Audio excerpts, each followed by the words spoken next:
మోక్షజ్ఞ మోక్షజ్ఞ మోక్షజ్ఞ ఈ పదాన్ని పలికి పలికి అభిమానుల గొంతు ఆరిపోయింది. ఈ పాటికే పట్టాలెక్కాల్సిన సినిమా పత్తా లేకుండా పోయింది.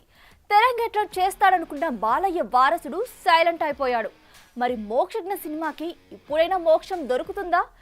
ఏడాది కిందట కొబ్బరికాయ కొట్టిన సినిమాకి ఇకనైనా గుమ్మడికాయ కొడతారా?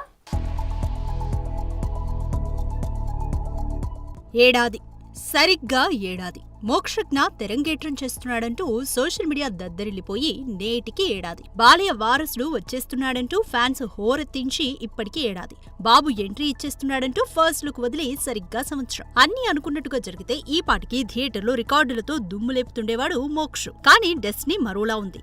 దుమ్ము లేపడం అటుంచి కనీసం సినిమానే మొదలు పెట్టలేకపోయాడు మోక్ష్.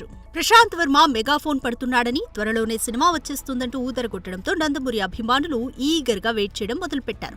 అయితే ప్రశాంత్ కాదంటూ లైన్లోకి నాగశ్విన్ వచ్చేస్తున్నాడంటూ వార్తలొచ్చినా సర్లే ఎవరో ఒకరు అంటూ సర్దుకుపోయారు. కానీ అవన్నీ రూమర్స్ అంటూ సినిమా ఇంచు కూడా జరగకపోవడమే ఇక్కడ గమనార్హం. దీంతో అసలు బాబుగారు వచ్చేదెప్పుడో, మా ఆకలి తీర్చేదెప్పుడో అంటూ ఫుల్ సాడ్ మూడ్లోకి వెళ్లిపోయారు. మోక్ష్ వయసు చూస్తే 32 ఏళ్లు. నట వారసులంతా ఈ పాటికే ఎంట్రీ ఇచ్చేసి సాలిడ్ హిట్స్ కొట్టేశారు కూడా. మరి మోక్ష్ విషయంలో ఎందుకు ఇంత డిలే అవుతుందో బాలయ్యకే తెలియాలి. ఇక ఇండస్ట్రీ హిట్ కొట్టాలంటూ వెయిట్ చేస్తే ఉన్న బస్ కూడా ఉసూరుమంటుందని ఫ్యాన్స్ వరి అయిపోతున్నారు. అయితే ఒకవైపు సాలిడ్ రొమాంటిక్ స్టోరీ కోసం చూస్తున్నాడంటూ నారా రోహిత్ చెప్పుకొస్తే, మరోవైపు ఆదిత్య 999 తో మోక్షజ్ఞ ఎంట్రీ ఇస్తున్నాడన్న టాక్ వినిపిస్తోంది. అంటే మోక్ష్ ఎంట్రీపై ఇప్పటికే ఒక డెసిషన్ కి రాలేదని క్లియర్ గా అర్థమవుతుంది. చూడాలి మరి ఇప్పటికైనా జానర్ విషయంలో క్లారిటీ వచ్చే ఏడాది కల్లా సినిమాని రిలీజ్ చేస్తారో లేదో.